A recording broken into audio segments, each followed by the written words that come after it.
Hello and a very warm welcome back to my YouTube channel. And today I want to talk about the real estate market in Hungary's beautiful capital city of Budapest and give you 10 reasons why I think long term this is a good real estate market to invest in. So let's get going.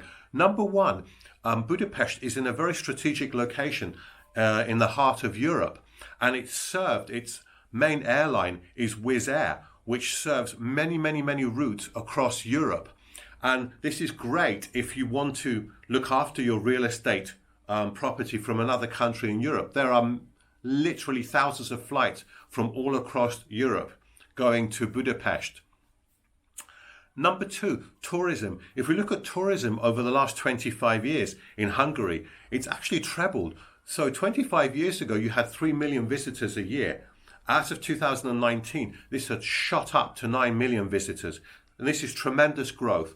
Number three, the prices are still reasonable. Yes, granted, over the last few years, real estate has actually gone up a lot in Budapest, but you can still get real estate in the centre for about 3,000 to 3,500 euros per square metre, so in central parts, and on the outskirts for about 1,500 to 2,000 euros per square metre. So that's still pretty reasonable. Number four, the yields are still not too bad either. So you could get about at a push, you could get 6% gross yield. Now, it's not as good as a few years ago where you could get 8, 9, 10%, but it's still not too bad.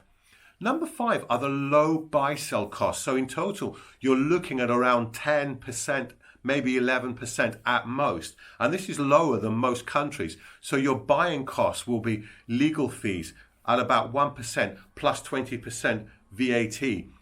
And also your stamp duty, which is 4%, and land registration fee, which is a nominal 19 euros, I think 19.3 euros.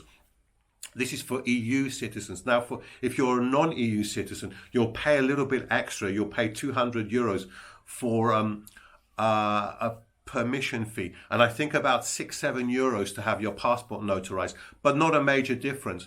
Your selling costs will only be your agency fee, so you'll have to pay the real estate agent 5% plus 27% VAT. Number six, what I also like is that it's pro-landlord, so contracts are pretty much freely negotiable, and it's easier to evict a tenant for non-payment than in many other countries. Number seven is the economy. So if you look at total government debt to GDP in Hungary, back in 2010 it was 80%, but as of 2019 it had gone down to 66%. So it's actually slowly been coming down. This was before COVID-19. And you've got to couple this with good growth as well in the last 3 to 4 years. So if you take 2017 to 2019, the Hungarian economy grew by 4.3%, 5.1% and 4.9% respectively. And indeed, if you take the last 10 years before COVID-19, there was only 1 year of negative growth. Unemployment is also very low as well, so it's about 4.5%, and this is down from 12% in 2013. So Hungary definitely has been going in the right direction. Number 8 is the rental income tax, which is quite low. So you can choose either 10% of gross income yield or 10 or 15% of net income. And actual fact, it normally works out better to pay 15% of your rental income, simply because you get a lot of generous reductions. For example, for utilities, you get reduction, repairs, legal fees, management fees, insurance and accounting fees. So it's better to actually go for 15% of a net income rather than 10% of gross rental income. Now, one other thing, if you set yourself up as a company and you buy multiple properties, it can often be less expensive because taxation is slightly lower for companies than it is for an individual. But do bear in mind, you've got to have the setup costs and the running costs of a company. So it may not be worth it if you buy one property, but if you're looking to invest in a number of properties, it's definitely worth looking into. Now, number 9 is the low capital gains tax. So you'll pay 15% capital gains tax, and there are deductions for this as well.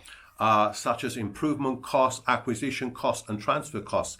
But listen to this, that capital gains tax actually goes down the longer you keep the property. So it's on a sliding scale from 100% to 90%, 60%, 30%. And then in the 5th year after you've bought the property, you'll pay 0% capital gains tax. So it's worth keeping it for the long term.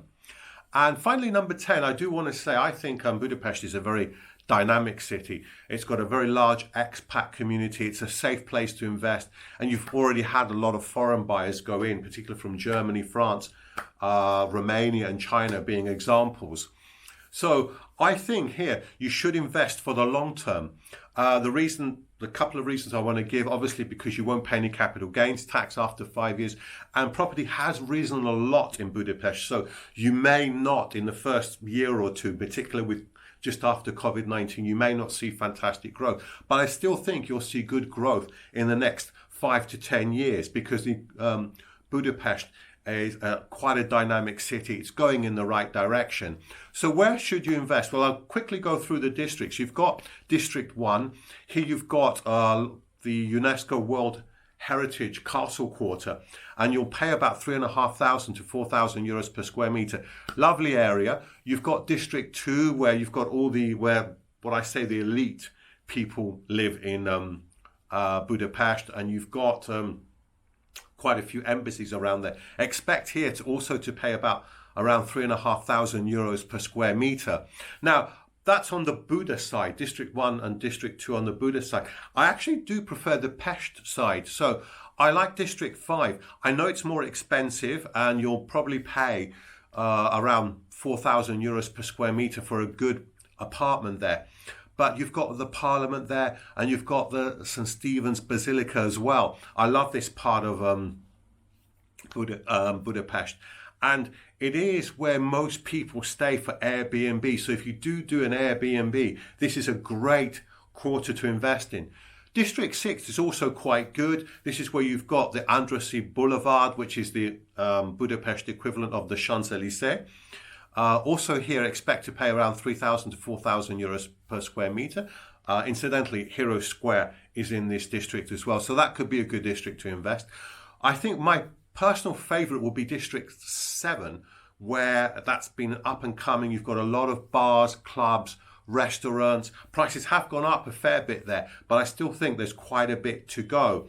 I love this part of town, and you can get property for about 2,500 to 3,000 euros per square meter. But what I most like about District 7, it is the most densely populated part of Budapest. So I think this potentially for me is the best place to invest. So District 13 is also good. It's up and coming. You've got a lot of shopping centres there, libraries, cinemas, and it's, I think, a good place to invest as well. So here expect to pay 2,500 euros per square meter. But there are lots of good districts in Budapest. I could actually do a whole video just on investing in the various districts of Budapest. I might do that some point in the future if I'm requested to do so. But anyway, I think this is a good market to invest in. Invest for the long term. It's not a place where you can buy and flip a property at the moment, because prices have risen a lot. They're coming down, which is good. And so I think if you invest for 5-10 years ahead, you're going to do quite well in this market. Anyway, let me know your thoughts. If you do like my videos, do click the like button. Please do subscribe, and I'll see you very soon on the next video. Thanks ever so much for watching, and have a great day.